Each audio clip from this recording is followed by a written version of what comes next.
walang pinoprotektahan, walang kasinungalingan, serbisyong totoo lang.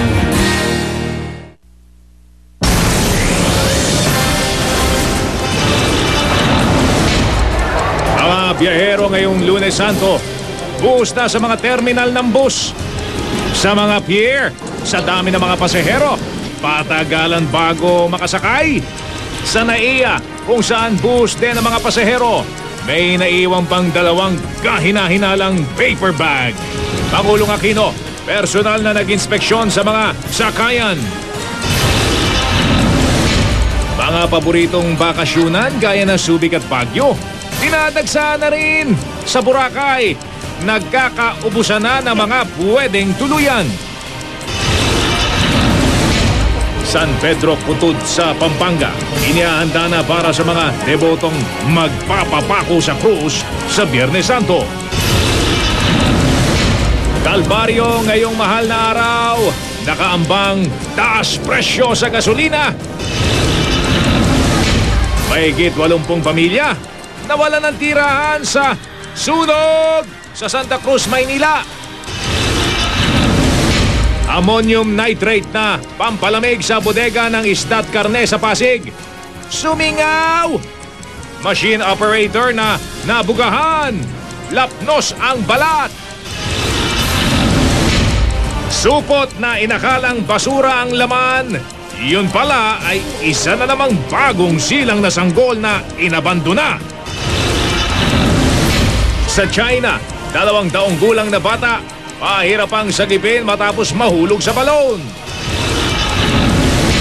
Litrato ng endangered na butanding na animoy ginawang surfboard.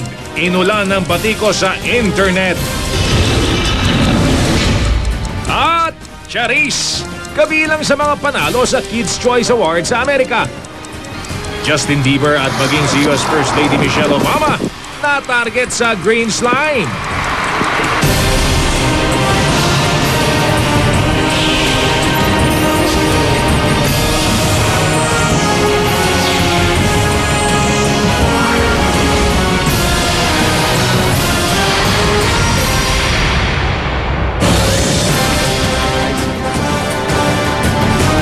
Kapuso, Lunes Santo na po, kasabay ng biyahe at bakasyon ng marami nating kababayan, walang patid ang pagbabantay ng GMA News. Aalamin natin ang kasalukuyang sitwasyon sa Araneta Bus Terminal, sa Pantalan ng Batangas at sa Ninoy Aquino International Airport. Iuulat namin sa inyo ang lagay ng trapiko sa North Luzon Expressway, pati na sa South Luzon Expressway. Kakamustahin din natin ang sitwasyon sa Boracay.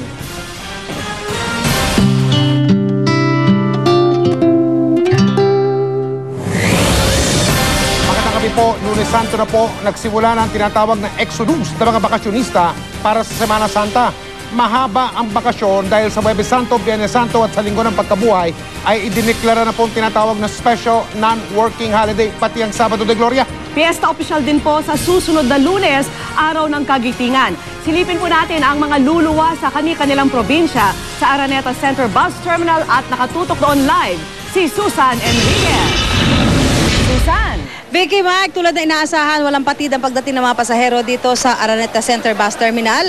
At ito'y kaya naman lalo pa pinag-iibayan ng mga otoridad ang kanilang pagbabantay para matiyak ang ligtas at payapang paglalakbay ng ating mga kababayan.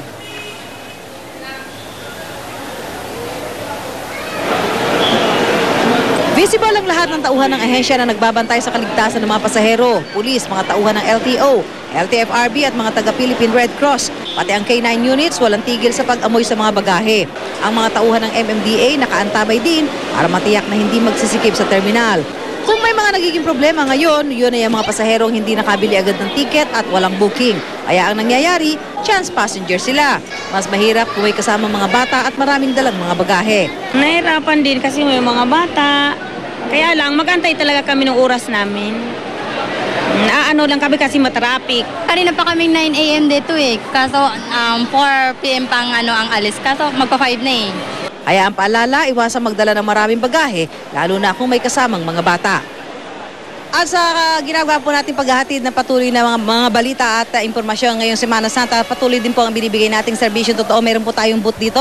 Siyempre, narito po ang mga tauhan ng Philippine Red Cross na nagbibigay po ng medical assistance doon sa ating mga kababayan na gustong magpa-check up muna. Tingnan ho, lalong-lalo na yung may mga blood, yung kanilang mga blood pressure ay posibleng tumaas sa layo ng kanilang paglalakbay.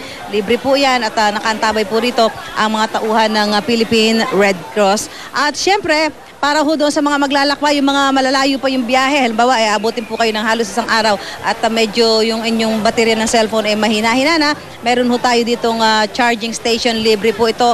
Meron po tayong ilang saksakan dito, no? Ito po ay binibigay natin ng libre para sa ating mga kababayan kung kinakailangan mag-charge muna kayo ng inyong telepono bago bumiyahe. At syempre, ito po ang ating ibinibigay na libreng tubig na maiinom. Meron ho tayong candy, ayan, para ho kung medyo sumasakit-sakit yung tiyan nyo, makakatulong din ho yan para maibsan ang inyong pananakit ng tiyan. At syempre meron ho tayong mga tissue at plastic. Alam nyo yung mga plastic na ibinibigay nito, napaka-importante ho nito, no? Lalong-lalo na kung yung mga kasama yung bata ay medyo mahina ho sa paglalakbay, medyo pwede ho magsuka sa daan. Importante ho na may dala kayong ganito. So ito po ibinibigay natin ng libre dito sa ating mga kababayan. Ito si nanay po, yung isa sa nagpa-check up dito. Nay, kumusta po? Saan ang biyahe nyo ba? Sa Bicol ho kami. Kumusta ho ang pakiramdam nyo ngayon? Reho, nagpapabipi. Oo. Anong oras ho ang biyahe nyo? 8:30. Alas 8:30. Alas 8:30. At anong may babayo mo dun sa mga kababayan natin? Kanina umaga pa tayo dito, no? Marami na tayo nagpapa-check up. Ano yung usually ang idinadaing ng mga nagpapa-check up sa inyo? Ma'am, yung mataas po yung BP nila. So ina-advise po namin na more on fluids po, mag-take po ng pineapple juice, tubig po para bumaba po yung BP nila. And then nire-recheck po namin, binibipi po namin sila ulit. Para po safe po silang makarating. Para malaman kung safe ba silang bumiyahe o hindi pa. Maging stable man lang yung kanilang pakiramdam. Okay, so tuloy-tuloy po ang ating serbisyong totoo, hatid po ng GMA News and Public Affairs. At yan po ay kasabay na rin na paghatid natin ng mga balita at impormasyon ngayong Semana Santa. Vicky? Alright, maraming salamat sa iyo, Susan Enriquez. Walang patid na rin ang pagdating ng mga pasahero sa mga pantalan. Ang ibang biyahero nga ay naiinip at naiinis na sa tagal ng paghihintay nila bago sila makasakay. Mula sa Batangas Port nakatutok, live din po ito si Jenny Santos. Jenny. May umaabot na sa 70 to 75 ang mga biyaheng umaalis dito sa Batangas Port patungo sa iba't ibang probinsya simula ngayong Lunes Santo. At maaring umabot pa daw yan sa 95 to 105 departures sa mga susunod na araw dahil sa inaasahang dagsa ng mga pasahero. Sunod-sunod na ang dating ng mga babiyahe pa uwi sa kani-kanilang probinsya dito sa Pantalan. Marami kasi ang nauna ng samantalahin ng mahabang bakasyon kaya naisipang umuwi sa kanilang mga probinsya para gunitain ng mahal na araw, magnilay at balikan ang ginawang sakripisyo ni Jesucristo. Kasi crusade namin sa church, musician kasi ako so pwede ako tumugtog doon. So, at the same time, bakasyon na rin.